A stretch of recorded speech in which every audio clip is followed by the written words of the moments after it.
حضرت عمر رضی اللہ تعالیٰ عنہ روایت کرتے ہیں کہ زید بن سعانہ نامی ایک یہودی تھا جس کو حضور نے قرض دینا تھا۔ آقا کریم علیہ الصلوۃ والسلام دو جہاں کے مالک ہیں، لیکن حضور کا فقر اختیاری تھا۔ آقا کریم علیہ السلام کے گھر میں بسا اوقات کتنے دن چولہا نہیں جلا کرتا تھا۔ حضور ادھار لے کر کے لوگوں کی مصیبتوں کو بھی دور کرتے، اور گھر کا چولہا بھی بعض اوقات ادھار لے کے گرم کرنا پڑتا۔ اعلیٰ حضرت فرماتے ہیں مال کے کونین ہیں گو پاس کچھ رکھتے نہیں، دو جہاں کی نعمتیں ہیں ان کے خالی ہاتھ میں۔ تو کہتے ہیں کہ ایک دن حضور علیہ السلام کی خدمت میں ایک شخص حاضر ہوا جس کا نام زید بن سعانہ ہے اور یہودی ہے، اور اس نے حضور علیہ السلام سے قرض کا تقاضا کیا،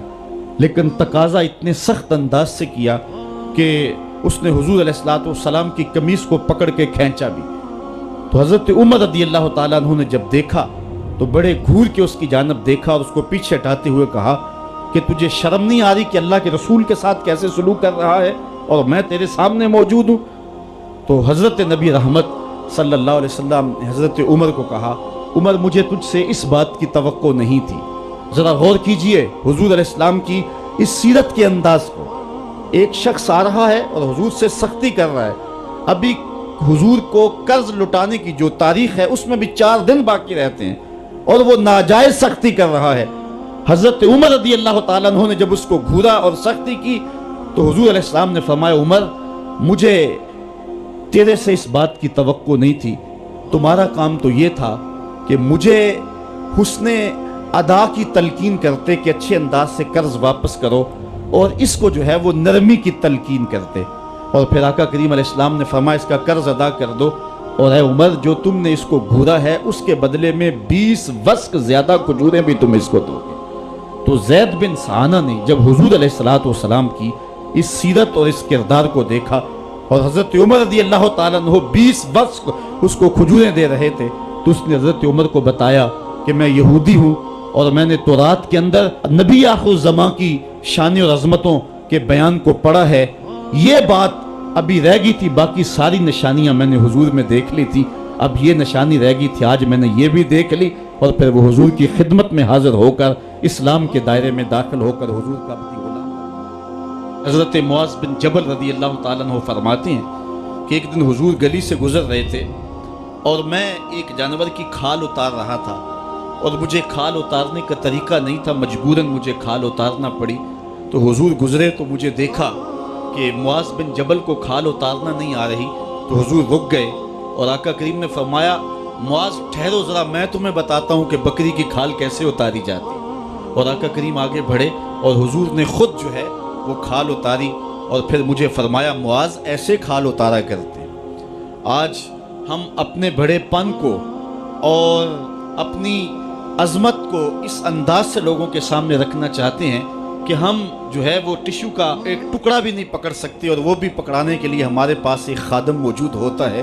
لیکن آقا کریم علیہ السلام کی زندگی اور حضور علیہ السلام کی سیرت کی سادگی کا حسن اور جمال یہ ہے کہ حضور اپنے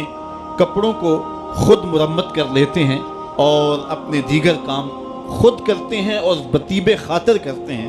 اور اس میں کوئی چیز اپنے لیے شرمندگی کی محسوس نہیں کرتے ہیں۔ حضرت حسن رضی اللہ تعالی عنہ حضور علیہ السلام کے نواسے بھی ہیں اور آقا کریم علیہ السلام کی صحابیت کا شرف بھی پایا ہے۔ کہتے ہیں کہ کانا یجلس علی الارض، حضور علیہ السلام کی سیرت یہ ہے کہ حضور زمین پہ بیٹھ جاتے تھے، زمین پر بیٹھنے میں حضور شرمندگی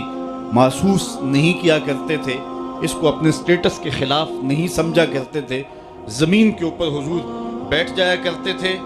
اور فرماتے ہیں وَيَطْعَمُ، اور زمین کے اوپر بیٹھ کر کے حضور علیہ السلام کھانا تناول فرمایا کرتے تھے۔ حضور کی عادت یہ تھی کہ آقا کریم جب بھی کھانا کھاتے تو حضور جھک کر کے کھانا کھاتے۔ فرماتے ہیں کہ میرے پاس ایک فرشتہ آیا جو کعبۃ اللہ کے صحن میں کھڑا تھا، اور اس کی کمر کعبۃ اللہ کی چھت کے برابر تھی، اتنا اس کا قد تھا، اور اس نے مجھے کہا کہ آپ اگر چاہیں تو آپ کو نبی اور بادشاہ بنا دیتے ہیں، اور آپ اگر چاہیں تو آپ کو عبد اور نبی بناتے ہیں۔ تو فرماتے ہیں کہ میں نے جبریل کو دیکھا، اور جبریل مجھے اشارے سے تواضع کا حکم دے رہے ہیں، تو میں نے عرض کی کہ میں نبی اور عبد بننا چاہتا ہوں۔ تو جب یہ بات حضور نے کہی تو فرمایا عائشہ اگر میں نبی اور بادشاہ بنتا تو یہ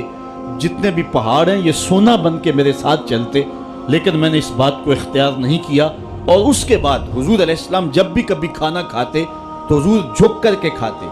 جس طرح مالک کی دہلیز سے خیرات ملتی ہے اور کوئی خادم اس کو جو ہے وہ شکرانے کے طور پہ جو ہے وہ انتہائی عجز کے ساتھ کھاتا ہے، ساری زندگی حضور نے کھاتے اور پیتے ہوئے تکیہ نہیں لگایا، ہاتھ میں پلیٹ پکڑ کے اکڑ کے یا ٹہل کر کے یا جو ہے وہ بالکل سیدھے ہو کے نہیں، تھوڑا سا جھک کر کے بغیر تکیے کے حضور علیہ السلام کھانا کھانا پسند فرمایا کرتے تھے، اور فرماتے میں اس طرح کھاتا ہوں جس طرح بندے کھاتے ہیں، اور میں اس طرح بیٹھتا ہوں جس طرح اس کے عبد اور اس کے بندے بیٹھتے ہیں۔ یہ حضور علیہ السلام کا طریقہ ہے۔ ایک دن آقا کریم علیہ السلام ایک چٹان کے اوپر بیٹھے تھے اور حضور علیہ السلام قدید کھا رہے تھے۔ یہ خشک گوشت جو کر کے اس کو بعد میں جب پکایا جاتا ہے تو اس کو قدید کہتے ہیں، یا سرید تھی، حضور کھا رہے تھے تو ایک خاتون وہ گزری، اور اس کے بارے میں اہل علم کہتے ہیں کہ وہ بڑی زبان دراز تھی اور وہ مردوں کو بھی ایسی ایسی باتیں کرتی کہ لوگ جو ہے وہ اس کی شر سے بچا کرتے تھے۔ تو اس نے کہا کہ آپ تو ایسے کھا رہے ہیں جس طرح کے عبد کھاتے ہیں۔ تو حضور علیہ السلام نے فرمایا اگر میں عبد نہیں ہوں تو کون عبد ہے؟ فرمایا میں سب سے بڑا عبد ہوں۔ تو جب یہ بات سنی تو اس کے قدم رک گئے اور اس نے حضور علیہ السلام کی خدمت میں عرض کی کہ حضور آپ پھر اکیلے ہی کھا رہے ہیں، مجھے بھی کھلائیں۔ تو حضور نے ایک لقمہ اٹھایا، فرمایا لو تم بھی کھا لو۔ تو اس نے کہا یہ نہیں، بلکہ جو آپ کے منہ میں ہے میں وہ کھانا چاہتی ہوں۔ تو حضور علیہ السلام نے اپنے منہ کا نوالا نکال کر کے اس کے منہ میں ڈال دیا۔ تو کہتے ہیں کہ اس کے بعد کبھی بھی اس کی زبان پر کبھی فحش بات آئی نہیں تھی۔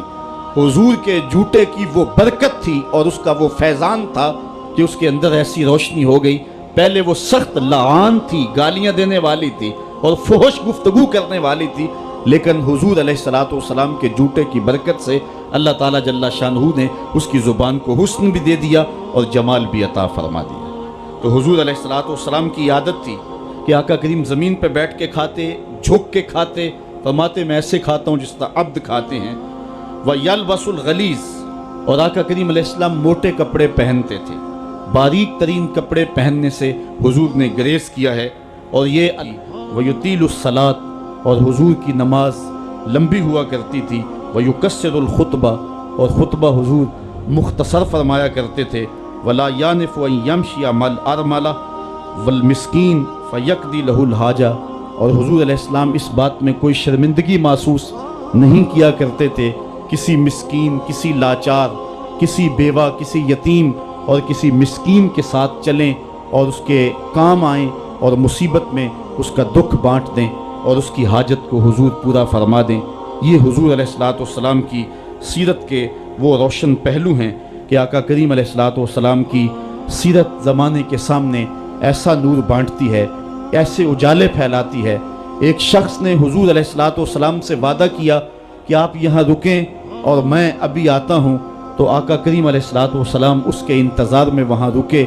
3 دن گزر گئے اور وہ نہ آیا، چونکہ حضور وعدہ کر چکے تھے کہ میں تیرے آنے تک یہاں رہوں گا۔ تیسرے دن اس کو جا کے یاد آیا تو وہ واپس پلٹا، تو آقا کریم نے جواب میں صرف اتنی بات کہی، آپ نے فرمایا یا فتح قد شککت علیہ، اے نوجوان تو نے تو مجھ کو مشقت میں ڈال دیا۔